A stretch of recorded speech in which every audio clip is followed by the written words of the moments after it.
Bruno Retailleau, notre ministre de l'Intérieur, notre fameux ministre de l'Intérieur, a estimé lors d'un déplacement à Nantes aujourd'hui, Nantes c'est devenu... Tu vas à Nantes, t'as l'impression que sans rigoler, tu t'achètes des chouquettes, t'as peur qu'on... comme ça, c'est un truc de fou, alors que Nantes c'était une ville tranquille. Hein. Maintenant tu vas à Nantes, tu t'expliques, tu dis à ta femme, à tes enfants, chérie, je pars à Nantes. Souhaite-moi bonne chance. Mais c'est un truc de fou, c'est incroyable. Donc voilà, donc Bruno Retailleau s'est rendu à Nantes. Hein. Voilà.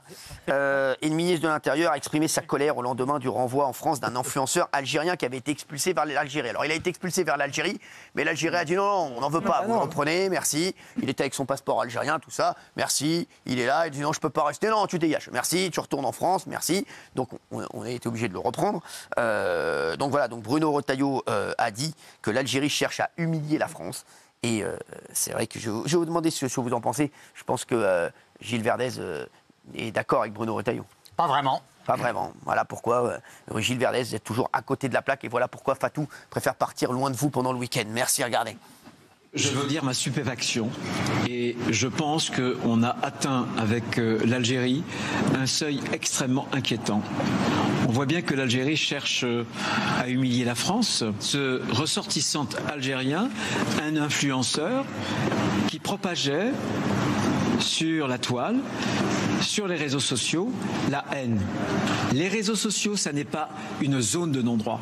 Et comme ministre de l'Intérieur, je ne veux rien laisser passer. Alors, moi, je suis complètement d'accord avec, bien entendu, Bruno Retailleau. Hein. Alors, j'ai vu qu'il y avait le Quai d'Orsay, donc Jean-Noël Barrot, voilà, qui a dit qu'il n'était pas d'accord, enfin, qu'il n'avait pas aimé les propos de Bruno Retailleau. La première étrangère entre là. Pourtant, c'est la première petite tension entre les deux ministères, sauf que là... Oui, mais non, là, c'est les affaires étrangères. Ça n'a rien à voir avec la justice. C'est les affaires étrangères, ça n'a rien à voir.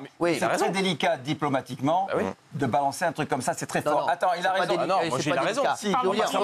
Heureusement qu'on a des Bruno Retailleau, parce que tant qu'on aura des chamallows, je vous le dis, et des guimauves au gouvernement et à la tête de l'État, je peux vous dire que vous allez voir, ça va continuer. Là, la France, vous n'avez pas qu'il y a une urgence. Vous n'avez pas que la France, vous n'avez pas qu'on va tout doucement dans le mur. Non, mais ils ne le voient pas, eux. Mais ils continuent à dire oui, mais attention, il ne faut pas faire ci, il ne faut pas faire ça. Moi, je préfère les mecs comme Bruno Retailleau qui rentrent dans l'art et qui disent ce qu'ils pensent et qui essaient de faire bouger les choses. Merci. Surtout qu'il n'a rien dit de grave. C'est pas un clown qui va nous dire ce qu'on va faire. Mais surtout qu'il n'a rien dit de grave. Il défend les intérêts de la France. Bien sûr, il dit que la France ne doit pas se faire humilier par l'Algérie. Et c'est vrai que depuis les accords d'Évian en 62... Bruno Retailleau a complètement raison. On se fait marcher dessus. Voilà, je vous le dis. Alors Gilles Verdez ne va pas être d'accord, mais Gilles Verdez, je ne sais même pas ce qu'il va dire Gilles Verdez, mais j'ai déjà envie de lui dire, Gilles Verdez... J'ai rien dit encore, hein. Oui, mais Gilles Verdez, est-ce que vous croyez vraiment... Je vais lancer un sondage là-dessus, pour voir si les téléspectateurs sont d'accord avec Bruno Retailleau ou pas. Gilles Verdez, vous croyez vraiment encore que les gens écoutent ce que vous dites? Ah ça, j'en sais rien. Oui, mais j'essaie. Non, mais l'essentiel, c'est que vous écoutiez, vous. Non, moi, j'écoute pas non plus. Non. Ça prouve quelque chose. Sur le fond, moi, je suis pour que cet influenceur soit expulsé, qu'il quitte la France, qu'il aille en Algérie. Mais les paroles offensives, agressives, ça ne marche pas. Tout ce langage belliqueux comme ça, ce ministre très agressif qui dit je vais tout régler, ça ne fonctionne pas. Voilà. C'est pas lui qui a il est revenu. Mais oui, mais ça sert à rien. Alors, Gilles Verdez, laissez-moi vous parler parce que vous êtes d'une bêtise. Non, mais Gilles Verdez, vous êtes d'une bêtise. Mais Bruno Retailleau, c'est le ministre de l'Intérieur. Mais c'est là où Gilles Verdez est d'une naïveté. Mais sans rigoler, mais quelle bêtise! Jules Verdez, écoutez-moi. Pourquoi il a fait ça, Bruno Retailleau? Bruno Retailleau, c'est le ministre de l'Intérieur. Vous croyez que le ministre de l'Intérieur, il ne sait pas qu'ils vont lui renvoyer? Il a fait ça, Bruno Retailleau, que pour une seule chose. Pour montrer les limites du système actuel. Et pour pointer du doigt ce qui se passe actuellement. Et comme Ahmad que vous êtes tombé les deux pieds dans le panneau. Et c'est exactement ce qu'a voulu faire Bruno Retailleau. Bruno Retailleau, il a dit quoi? Je vais l'envoyer tout de suite en Algérie. Il va revenir et je vais dire, regardez, vous avez vu? Voilà pourquoi on ne peut rien faire. Et voilà pourquoi, peut-être en 2027, si je suis président ou pas, je ne sais pas s'il va se présenter, voilà pourquoi ça n'arrivera plus. Mais Gilles Verdez, voilà, qui ne comprend rien, excusez-moi, vous êtes très gentil, vous ne comprenez rien, vous êtes tombé les deux pieds dans le pédiluve. Voilà, donc merci. Il fait de la com. Mais pas du tout, il fait pas de la com. Il fait de la politique. Et il montre ce qui ne va pas. Là où il est malin, c'est que dans son discours, il parle du président aussi. Il dit, j'espère que le président va pouvoir agir. Bien sûr. Parce que, je vous le dis, sur ce sujet-là, sachez-le, il n'y a que le président. Il n'y a que le président. Le Premier ministre ne peut rien faire là-dessus. François Bayrou ne peut rien faire. C'est que le président qui peut intervenir et dire à l'Algérie, ah bah c'est comme ça, vous allez voir, on va voir ce qui va se passer. Vous savez quoi? Les 150 millions d'aides à l'Algérie, ou 150 millions, l'année prochaine, il n'y aura pas d'aide. Vous allez voir, on va voir. Plus un visa, vous allez voir, plus un visa, plus d'aide, vous allez voir s'ils ne vont pas reprendre les mecs, les OQTF, ou les mecs voilà, les influenceurs qui appellent à la haine de la France. Vous allez voir s'ils ne vont pas les reprendre. Mais à un moment, il faut de la fermeté. Si le mec, il dit rien et qu'il continue à dire oui, bon, on va voir, écoutez, il faut qu'ils discutent avec... c'est comme les mecs. Alors, parce que pour l'instant, ils sont partis en voyage au Maroc. Hein. J'attends encore les résultats. Hein, parce qu'à part aller jouer de la derbouka et faire du quad, j'ai pas vu les résultats pour l'instant. Excusez-moi. Hein. J'ai pas vu les résultats, donc je les attends. Hein. Bernard Montiel y était. Pour l'instant, la seule chose que ça nous a apporté, c'est que Bernard Montiel est encore bronzé de son voyage. Voilà, merci.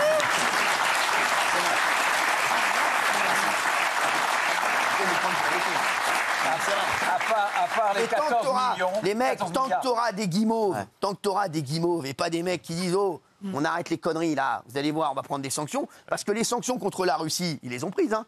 Sanctions contre la Russie, ils les ont prises tout de suite. Hein. Quand ils veulent. Bien sûr, quand ils veulent, donc ils peuvent les prendre, les sanctions. Mais là, on ne voit pas de sanctions. Donc forcément, voilà, je vous dis, forcément, les mecs, tant qu'on sera avec des guimauves pareils, je peux vous dire, on n'est pas prêt de sortir de la bonbonnerie. Merci. Allez. Hier avait lieu à Washington les funérailles nationales de l'ancien président américain Jimmy Carter. Les présidents américains encore en vie sont réunis pour un dernier hommage. Et on a vu, c'est là aussi, cette image et cette scène est tellement incroyable. Elle est tellement révélatrice de la nature humaine. Barack Obama, qui n'a fait que fracasser Donald Trump depuis des années et des années, se retrouve à côté de lui. Il y a Kamala Harris qui est devant. Et Barack Obama, Kamala Harris, s'il la connaissait pas, et il a passé tout le truc à essayer de faire des rigolades avec Donald Trump. La nature humaine. Voilà. Et donc il y a Kamala Harris qui voit ça, et vous allez voir, elle est au bout de sa vie. Il y a son mari à côté, il se dit je vais passer une sale soirée ce soir. Regardez.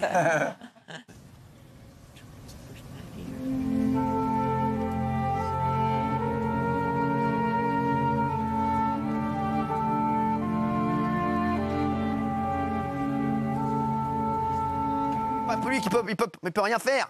Je suis en train de dire à Gilles Verdez que Bruno Retailleau peut rien faire. Oui. Ah oui, donc il a montré qu'il pouvait rien faire. Ah oui. Bah oui. Mais ça marche pas comme ça, la diplomatie. Allez, d'accord, mais Gilles Verdez qui va nous apprendre la vie. Mais c'est pas ça. Non, mais Gilles Verdez qui va nous apprendre. Mais vous croyez que l'Algérie va se coucher comme ça, va céder? Mais l'Algérie va se coucher si le président de la République dit on va arrêter, comme j'ai dit, on va arrêter les aides à l'Algérie, on va plus délivrer un visa, bien sûr que oui. À un moment, en tout cas, ils vont s'asseoir à la table et ils vont dire oui, on va peut-être discuter. Mais si Gilles Verdez, vous êtes dans le laxisme comme l'ensemble de votre vie, ça c'est sûr qu'il se passera rien. Merci. C'est vrai que Bruno Retailleau, en tant que ministre de l'Intérieur, son rôle, c'est d'être ferme là-dessus. Si lui, il baisse le pantalon, après, c'est fini. Exactement. Donc il a fait exprès, Bruno Retailleau, de faire ça. Et au moins, Bruno Retailleau bouge. Il essaie de faire des choses et il essaie de montrer ce qui ne va pas dans le système. Et il soulève les dysfonctionnements, justement. Mais il a fait exprès, et vous avez raison, Géraldine, il a fait exprès de soulever ce dysfonctionnement. C'est les gagnants sur le tableau, là. Et pourquoi ceux qui n'y arrivaient pas avant et pourquoi on n'a rien fait avant. Exactement. Et attends, pardon, Gilles, après, tu dis qu'il est belliqueux, mais tu ne trouves pas que celui qui est belliqueux, c'est l'influenceur? Si, j'ai dit qu'il fallait le renvoyer. Mais lui, il n'est pas belliqueux, lui. J'ai dit qu'il fallait le renvoyer tout de suite. Et qu'est-ce qui est belliqueux dans ce qu'a dit M. Retailleau? Mais il n'y a pas de belliqueux. Bruno Retailleau, les mecs.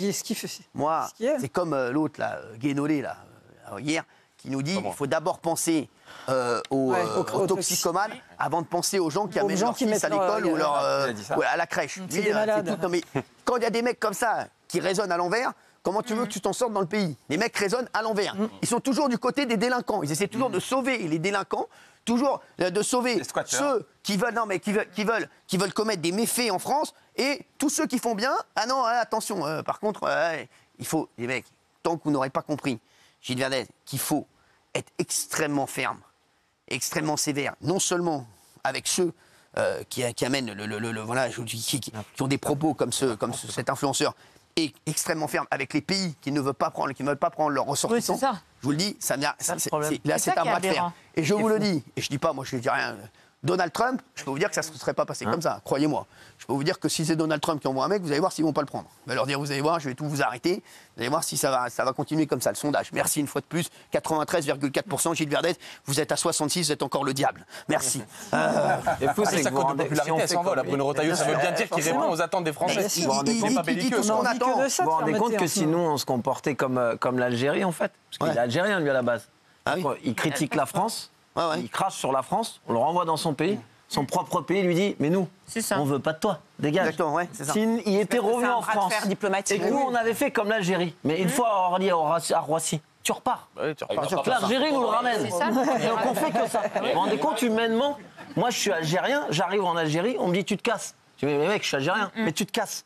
J'arrive en France, tu repars. À un moment donné, je deviendrai où je me dirais mais les mecs critiquent la France. Le résultat, il va être où en France? C'est dingue. En plus, il fait énormément de mal. Il est algérien en fait. Il y a plein de potes algériens qui m'ont dit des mecs comme ça, ils nous font du mal. C'est tout le temps ça. Ils nous emmerdent les mecs comme ça. C'est tout le temps ça. Bien sûr. Je vous le dis. Bah oui. Et c'est pour ça que les Algériens n'en veulent pas d'ailleurs en Algérie. Ils sont pas cons, hein. Ah bien sûr qu'ils sont pas cons. Bah oui, ils sont pas cons. Ils sont moins cons que nous. Je vous le dis. Des mecs comme ça, ils restent même pas 1 heure sur le territoire algérien. Non mais parce qu'ils sont tout simplement moins cons que nous, c'est tout. Il n'y a pas 1 heure. C'est l'exemple type. Il est quand même arrivé illégalement à 23 ans sur le territoire et il a 6 condamnations pour stupéfiants quand même, cette personne. Et il était tranquille depuis 20 ans. Thomas Guénoué regarde, attendez, avant tout, il faut le soigner. On va le prendre dans un hôpital, on va le coucher, t'inquiète pas. Tu veux regarder quelle chaîne, hein, merci. On va lui recoller les oreilles, merci.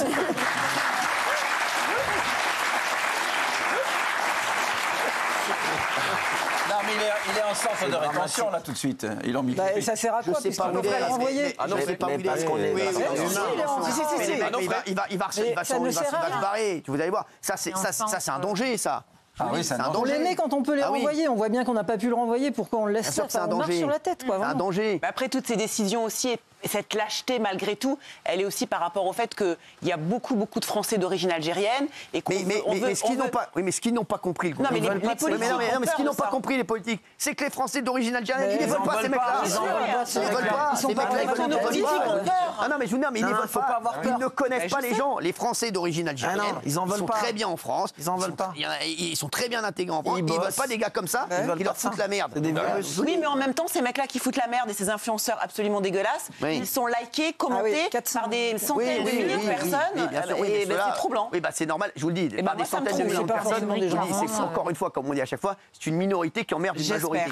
Oui. Parce que quand sur les réseaux, il y a un mec qui fait 20 000 likes, 20 000 personnes, c'est rien du tout.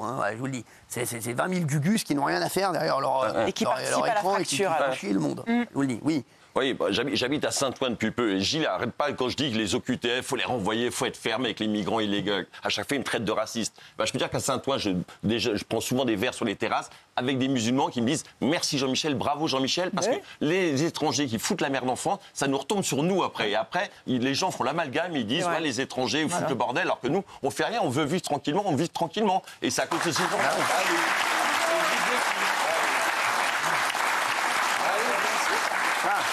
J'aurais dû le dire. Il y a beaucoup de gens qui me parlent de Bruno Retailleau qui avait des lunettes de soleil, c'est pas qu'il se prête pour une star. Il a subi une petite opération à l'œil. La rétine. Forcément, voilà, ça n'a rien à voir. Il a pas pété un câble. Non, mais les gars, il a pété un câble. Il a des lunettes de soleil. Il a subi une opération. Alors, on se retrouve dans un instant avec les 5 images du jour.